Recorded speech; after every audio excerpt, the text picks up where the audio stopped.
फोरोंगिरियाथ' दा हारसिं खस्थ' मोनो जोंनो दा स्टुडेन्टनि थाखाय सार गोदान नांगौ सासेबाव स्टुडेन्टआ बुरजा नालाय जोंबो खस्थ'यै फोरोङो गथ'फोरनि थाखाय मोजांनि थाखाय दा सारफोरना अननानै जोंनो स्टुडेन्टनि थाखाय सार गोदान हरबानो जाबाय सासेबाव दा जों बेखौनो लुबैयो साराबा हारसिं खस्थ' फोरोंनायाव ओरै क्लास गिदिरखौ फोरोंब्ला क्लास गिदिर उन्दैया थायो दा बिनि थाखाय जोंनो सार नांगौ अननानै जोंनो सारखौल' हरबानो जाबाय जोंनो दा सार गोदानल' नांगौ आरो सारनि अनगायै जोंनि फरायसालिया जोंनि मारुफारा स्कुलनि समस्या जोंहा बहुद गाज्रि जोंना मास्टारा बोसोरनै जाबाय सेंग्रेलैनो बिथाङा जोंना फरायसालिफ्रा जोंना माबा दङ 73 गथ'फ्रा जों आवगायनिफ्रायनो बिपिअ फैनायावबो जोङो बिराद बिबाय आरो जोंना माबाया स्कुला 40 फुटसोल' बिराद जारला आरो मास्टार रुमबो गैया संनो खावनो जानो जायगाया उसुबिदा जोंना आरो बिनि थाखाय जोङो गले गले बिउनाव थांनानै आङो दासिमबो स्कुल गायसनजेननायनिफ्राय आं एसएमसि दाबो 30 बोसोर जाबायदां आङो दङ औ बिराद बिबाय जों मोना खेल खालामा बिअ सारा बिपिअनो बुंबाय बाव फैबाबो जोङो गले गले आङो बुंबाय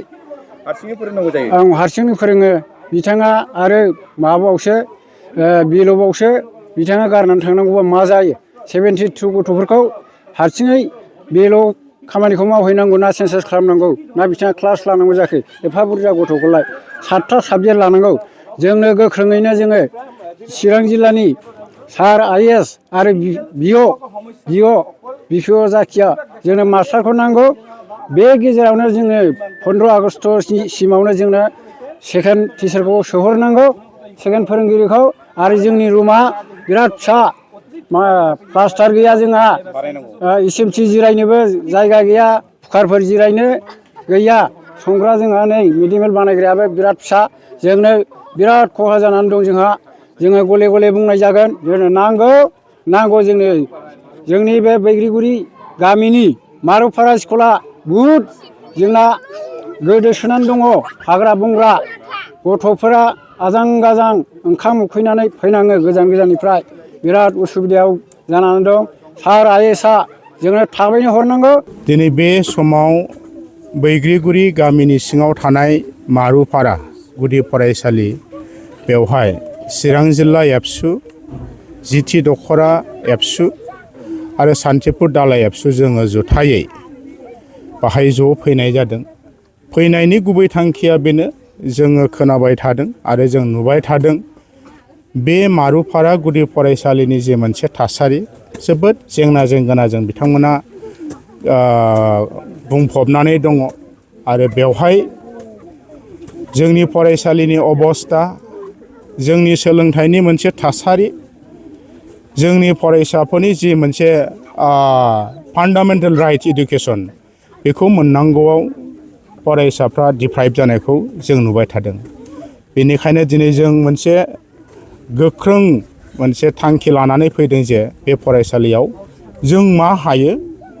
मोनसे जातीय आफाद आरो फरायसा आफाद हिसाबै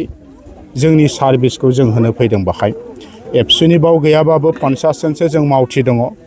जोङो आखायाव सिखा खदाल बेलसा बा बायदिसिना आगजु लानानै जोङो बे फरायसालिखौ गिबियावनो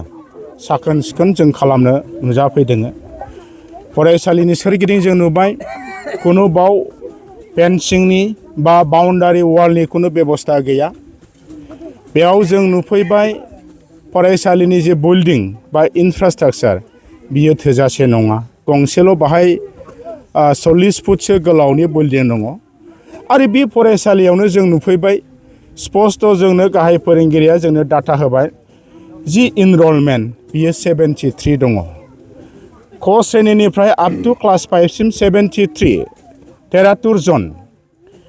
दा बेबायदि एफा बुरजा फरायसा थानायाव बे 40 फुट माने जि बिल्डिं बाहाय बोरैहाय फोरोंगिरिया क्लास लागोन बे मोनसे नाम्बार 1 जोंनि दृश्य गोलैदों। नाम्बार 2 सिंगेल टिचार जों बुजिगौ दिनैनि दिनाव क श्रेणी मोननैखौ लायोबा 1 निफ्राय 5 सिम 7टा क्लास जायो बे 7टा क्लासखौ हारसिं फोरोंगिरिया बोरैहाय फोरोंगोन आरो 73 फरायसाखौ बियो माबोरैहाय फोरोंगोन आरो दायित्व लागोन बे मोनसे जोबोद दुखुनांथाव मोनसे थासारि जों बेखौ नुफैबाय दा बिनिखायनो दिनै जोङो रायजो राजाखौबो जों खावलायदों बिमा बिफाखौबो जों खावलायदों SMCखौबो जों खावलायदों रायलायदों जे माखासे जेंनाखौ समाधान खालामनायनि जे राहा बिनि बेबस्थाया जोङो SMCनि थ्रुयै बिमा बिफा जोङो गामिया समाजा बाहाय दायित्व दङ जायखौ जों गोजानो मावनो हायो सरकारनि बाव गोनांथि गैया बे जाबाय जों दिनै एबसुआ जायखौ मोनदांदों हाग्रा फोसाबनाय सनस्रांनाय बेमाफोरखौ जोङो साफा सुफा खालामनाय वाल फेन्सिंखौ जोङो थिग खालामलांनाय बे खामानिया जोंनि सामाजिक दायित्व बेखौ जों दिनै खालामगोन आरो इयुनाव फोरोंगिरि SMC बिमा बिफा समाज बयखौबो जयैनो गैयाब्लाबो मासाव खनसे बेबायदि नोजोरजों फरायसालिखौ फोसाबनांगौ होननानै जों खावलायदों।